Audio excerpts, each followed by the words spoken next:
Loudmouth ghetto girl. Loudmouth ghetto. Loudmouth ghetto girl. Loudmouth ghetto. We might just get hit with the Rico. That's how they get on my people. They take somebody like Huey and they make them seem like Nino. Speaking the truth can be lethal. Too much profit in being deceitful.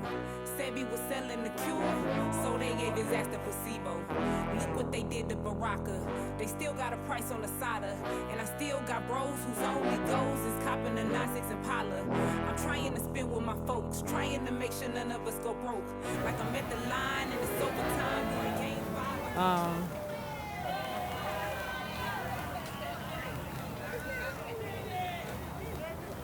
I wanted to say something to express my anger, but in this space, I don't even feel no anger, man. I just feel like a deep sense of like overwhelming. Go ahead, y'all go ahead. Overwhelming sorrow, man. You know what I'm saying? Like, I can't even be mad right now. Because they killed this dude, like, in this parking lot. Rest in peace to all the people killed by an unjust law enforcement system. Fuck 12.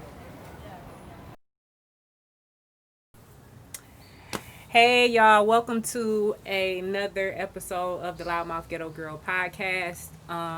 My name is Amber Hasan. I am the Loudmouth Ghetto Girl, and I am here with Travis. I don't know your last name, so I'm gonna let you go ahead and introduce yourself. I go by Travis X. No, I don't. But I was gonna be like, straight up. Nah, Travis Dennison, local Atlantean, I guess. Well, I'm actually kind of new to this area, so you know, it's been a wild experience since I've been here. I've been here about 2 years, and it's been a fun experience, ups and downs, and this is one of those down times right now.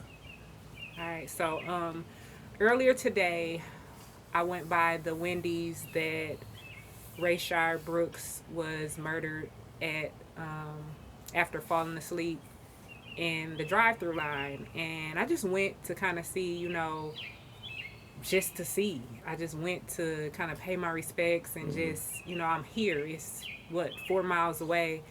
I felt like I needed to be there, and when I got there, I was so surprised at how overwhelmed I was with emotion, and it was mostly like sorrow. It wasn't even like an anger. Like we had talked because I was gonna do some stuff for one of my videos, and he was like, I want you to say something, and I wanted to be like, you know, like angry and blah, and I couldn't even do it. I couldn't even really finish what I wanted to do. It just like it brought me to tears, and it like I couldn't even stop the emotion.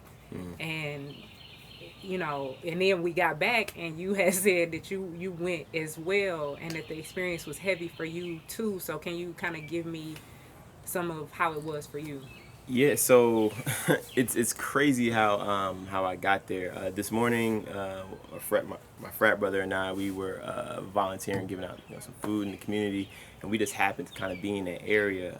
We were done and heading back to our hub, and I saw University Drive. So I know exactly where that Wendy's is, and so I just like pulled off and do you want to go check it out? I have not been there since the incident. So going back there it was different. Like it just felt different. Like this before even pulling into the Wendy's, it just felt different. Like the area as a whole. So I parked up the street, then we walked down, and like the closer you got, you start to see like little burnt bushes. So it's like you can tell like something happened here even before you get to the point of where the incident, ground zero, if you will. Like you could just tell something happened here. You have can I curse? Yeah. Okay, yeah. So you have fuck 12 on like different businesses across the street. It's like whoa. So then you pull up in the parking lot, and then you see like the flowers laid out for them, and you see the candle lights and just the matter of fact, the thing that surprised me the most was like the sayings that are on the wall, like the stuff that people spray paint. I thought it was gonna be like all hate. That just But it gave was, me like, very goosebumps when you yeah. just said it, because like seeing that and seeing like this is how we have to memorialize people. Mm-hmm. This is how we have to grieve, and this is, you know, people doing it out loud and in a collective, you know, that collective energy of mourning. And another thing that struck me, the resiliency of Black people. Like, you got people out here selling T-shirts. Yes. And, you know, like... Networking. Networking and, like, you know, that we will take a funeral or, you know what I'm saying, and turn it into something totally different. Like, we took, you know, pig guts and turned them into chitlins. We took nigga and turned it into our word, you know, and it was just... To me, that energy of it as well was like my people gonna always make a way. You know what I'm saying? We gonna always hustle. And but the smell, that was what was like, to me, like it was so overwhelming. That smell of like, you know, it was like Wendy's, but it was like barbecue Wendy's. It definitely had a charred grill smell. That was very that actually to me added to the effect of it. Like it kind of gave it another dimension. Like, you know, that something happened here. Like that there was just a presence of like energy. I remember, you know, before we even spoke about it, I had text my homegirl and told her like, I went by there, and the energy was just weird. I didn't know how to describe it. I didn't want to say like it was a bad energy, nor did I want to say it was like a good energy. But it was just weird. Like it was heavy. I've never like felt something like that before, and it didn't. Yeah, like you said, didn't bring me like anger, but it was like, you know, this didn't need to happen, bro. It was like every time like I listen, the wind got knocked out of me. You know what I'm saying? Like when I was there, it was just like I had to sit down. Yes. Like yeah. And I had to feel that stuff. You know what I'm saying? It wasn't like, you know, sometimes you go somewhere where the energy is quote unquote bad, and it's like I gotta leave. You know what I'm saying?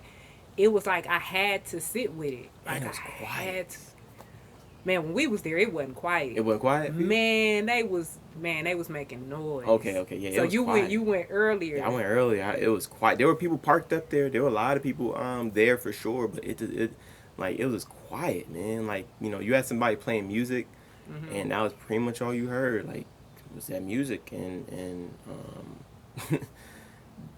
there were like a few reporters. You can kind of see people setting up. The police. I felt like to me, this feels like all this is orchestrated, because like they arrive at certain times. You could see them like parked off. When we pulled off at the exit, they were rolled up, like maybe 4 or 5 of them, like on the side of the street. And it's like, you know, are y'all waiting for something to happen? Like, what do you expect is gonna happen here?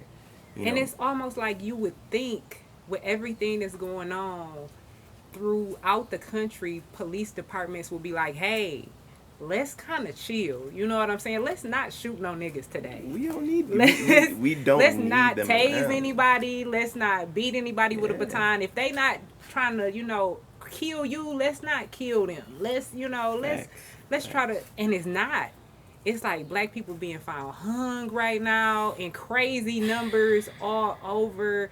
Black people still getting beat by the police for nothing. Unarmed black people still being shot by the police. And so that, to me, adds to that orchestrated feeling. Like, you know, what y'all trying to do? What y'all, you know, what's up? And which brings me to the next thing. Like, what I saw, though, was people, like, if they felt like somebody was, like, I guess, like an agent or wasn't supposed to be there, they was, like, checking them. Like, hey, nah, you can't, we don't want you recording over here. Nah, facts, yeah. Go over there. Like, go over to the other side. We don't want you recording over here. This ain't your area. Yeah. You know, and so when we were there, the reporters, for the most part, stayed across the street. The people, there were only 2 people who were not, you know, black people in that whole space, because it was like, nah, you ain't even supposed to be over here. Like, this ain't for you. And so that was telling to me. When we pulled up, what I noticed was the other buildings that were boarded up around. Yeah. And we had just went over to that area the other, like, 2 weeks ago, looking for food. And so when we went back over there today, we was like, oh, this is where it was at. You know, like we didn't even realize we hadn't put two and two together. So I just really wanted to get, you know, somebody else's account on it, because man, that heaviness was so, it was so real. You know what I'm saying? Yeah. It was so like tangible. Like I can't even, you know, I still haven't processed it all. I still haven't worked through it all. And it wasn't, like you said, it wasn't like a bad, it wasn't a good, it was just like there. It was like you could feel it. Wasn't nothing you could do not to feel it. And it was like I needed to feel it. You know, I needed to understand that. I needed to be present in that. And it's just, you know, I don't want to have to go to any more of these memorial sites. It don't make no sense. Yeah. I think a lot of people, because I hear a lot of debates happening right now, about like, you know, well, this is gonna have to end at some point. What does it take to end this and this and the third? To me, I mean, honestly, the only viable option is defunding the police, like really just dismantling it and allowing communities then to create their own, because not every community needs to be policed in which the is what same Minneapolis way. is doing right now. They're actually letting the people have a voice in how they're going to be policed. Yep. Which is like having to be policed in itself is like a crazy, you know, notion. It's like I understand law enforcement, I understand the need for it, but why am I, if I get pulled over for speeding, why am I being put in handcuffs for speeding? Speeding is not an offense you can go to jail for. You know what I'm saying? Exactly. Like, you get a ticket and you keep on going. Why you putting me in handcuffs? Why you pulling me out my car? And I think a lot of it, you know, is tied into the fact that 9/11 and Homeland Security co-opted our police force, and it militarized. We were, you know, so scared of these quote unquote foreign entities, and so we gave hand grenades and riot gear to police officers that some of them got a GED high school diploma, and that's it. And you know what? 30 days worth of training. No training in psychology, no psychological exams, none of that. And we giving these people like weapons of, you know, community destruction. And then we expect them to act responsibly with it. Listen, just to piggyback on that point, so I'm in IT, and at one of my trainings, we had an instructor who was a former police officer. He actually said that he was kind of forced to resign, which is why he went into this path of being an instructor in this high-level course of IT. I mean, it's a CISSP. For anybody that knows anything, they know that's like the gold standard. Yeah. And he's training us on this course, and and you know, we asked him, you know, tell us some stories, or, you know, tell, you know, that's in the third. And he was like, man, you know, he's a white guy, by the way, and he was telling us all these like stories about these people who just do the dumbest frat boy mentality. And one of the things that he knew was a sign was when he started teaching folks there, and they started telling him, if someone grades too high in the academy, you got to let them go, because they want people like that to fit into that culture. If you're too smart and intelligent, think for yourself, white, black, or other, they don't want you in their system, because they know they can't control you. Wow, like this is not a common thing. That you don't even want free thinkers. You don't want somebody. The military does the same thing. They want somebody that they can control. You can fall in line. Not to, you know, I was in the military, and in boot camp. That's the one I felt like a fly on the wall at times. It was like people just jumped into stuff like so gung ho, and they was just really, it's like, you know, almost gang type, you know, psychology to it, to where it's like these people need friends and need a family. And so I come from a family. I have tons of friends, you know what I'm saying? And it was like I didn't need that, so their needs of that was being met by this group. And I mean, I do look at it from that standpoint, you know, having been in the military, even though I wasn't in combat, I understand if I was in the foxhole with this person and they saved my life, even if they are the most racist person I've ever met, they saved my life. So then when they do something stupid, I try to have their back because they saved my life, and I feel like I owe this person. and that group think and that, you know, that psychology behind it is horrible. I do appreciate that analogy, but I feel like in reality, you would not just let them get hell away no, with I'm it. not gonna do it. No matter if they say no. That's what I'm saying. Most people, and that's the thing about it, most people wouldn't see their friend, their homeboy, their compadre, like their migo, that's my dog, you know what I mean, do something wrong. Yeah, I'm gonna ride for you, but yo, I'm gonna tell you afterwards, yo, you fucked up. Yeah. And I'm not gonna sit there with you. Yeah, I'm not gonna sit. Yeah, we're not gonna do this together. You know what I'm saying? And you know, and it's just the that accountability just isn't there. there is no accountability. That's the and problem. if I see that if I do this, nothing's going to happen to me. Man. You know, my dad used to always, you know, quote, absolute power is corrupting absolutely. So if I feel like I have this absolute power, and that's the only place in my life I have power, I'm really making $35,000 a year, still eligible for food stamps and shit like that. But when I go to work, I'm king. You know what I'm saying? Like, I can do whatever and nobody can touch me. Like, that messes a person up. And if you look at it like domestic violence with police officers, child abuse in the household of police officers, alcoholism, drug abuse, all of these things are super high within the police community. Very much so. Super high. Very much They so. don't get tested for it, and the police unions get them out of a lot of the talk stuff. about the unions. You know, the police unions get them out of it, so they're, you know, and that's the fight that some of these municipalities have, is that I can't just fire them. Because the union is going to go here, and then, you know, and then it's just going to end up this legal battle. They're going to be out on, you know, administrative leave, and then I'm going to have to bring them back to work.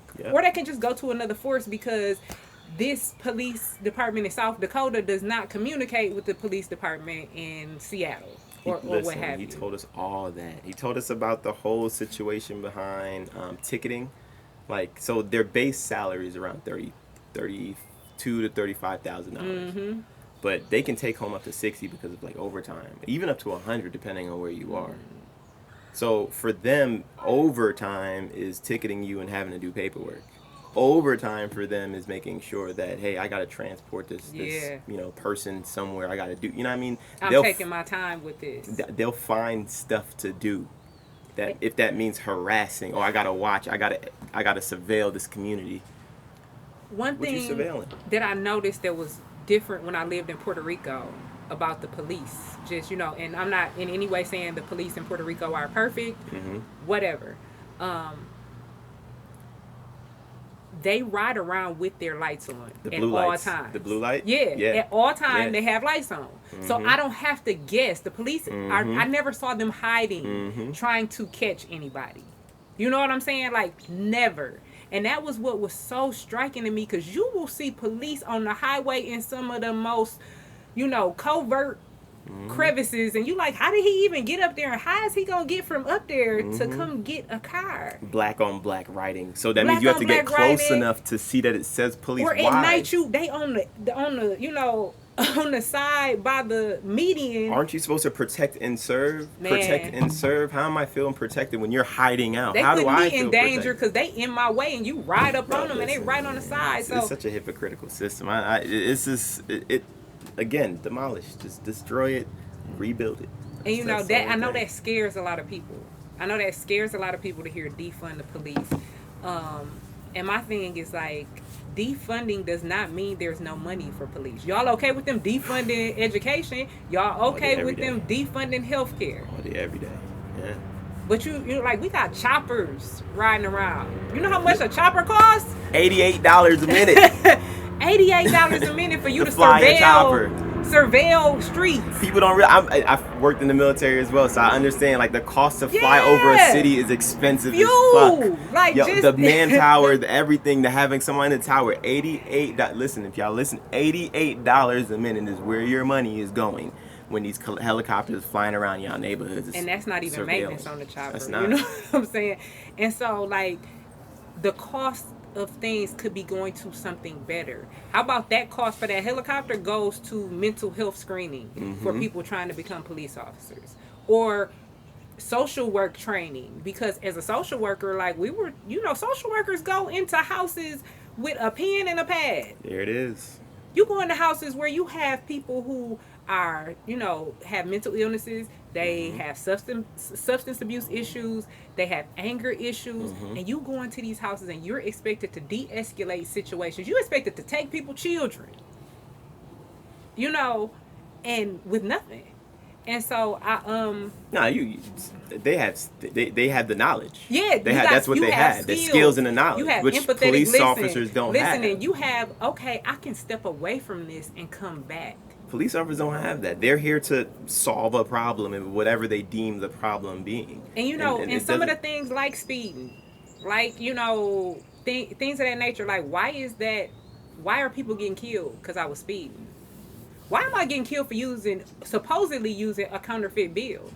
Like, how y'all even know it was counterfeit? Who did the testing on that? Who did the test on site to see that? And My so, God. you know, those things right there, or supposedly selling a loose cigarette. That's not a, you know, something punishable by death.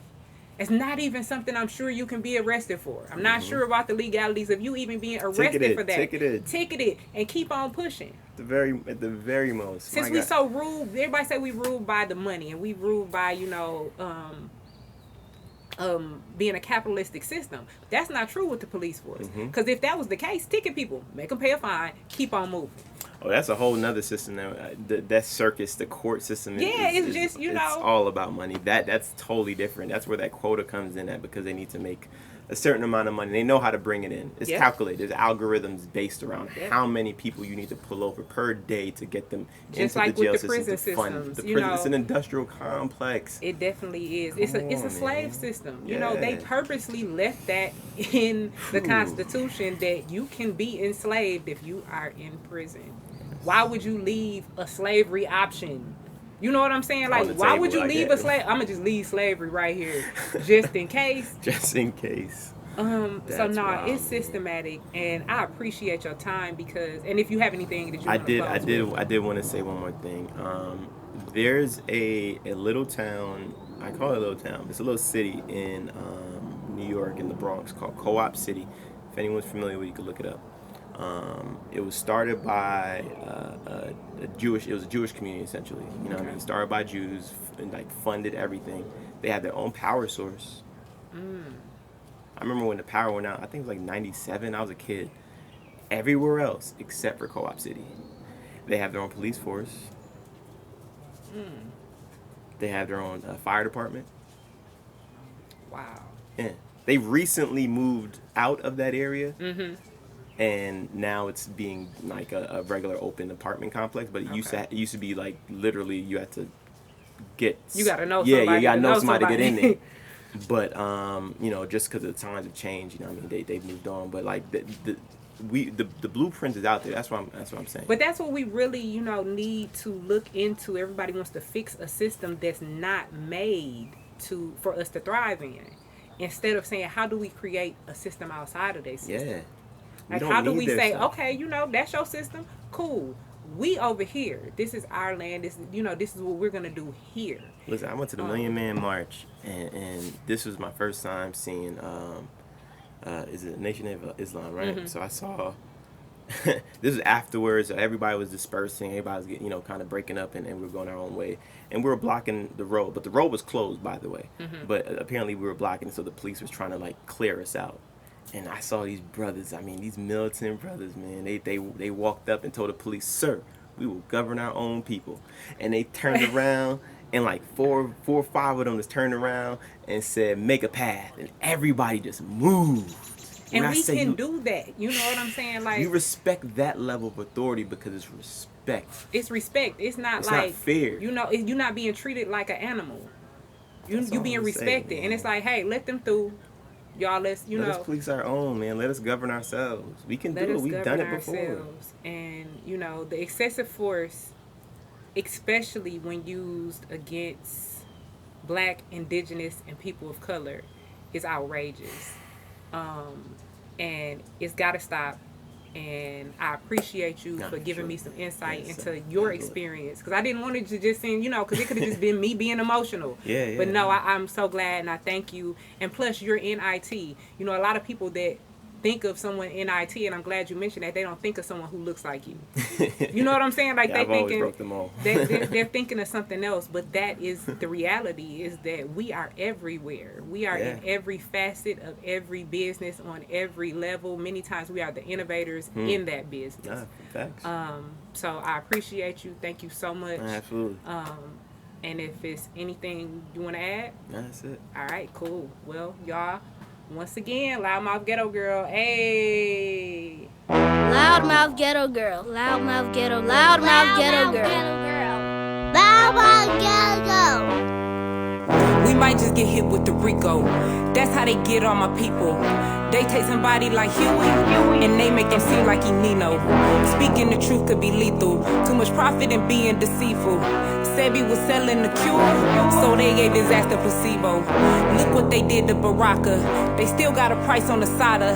And I still got bros whose only goals is copping the 9-6 Impala. I'm trying to spin with my folks, trying to make sure none of us go broke.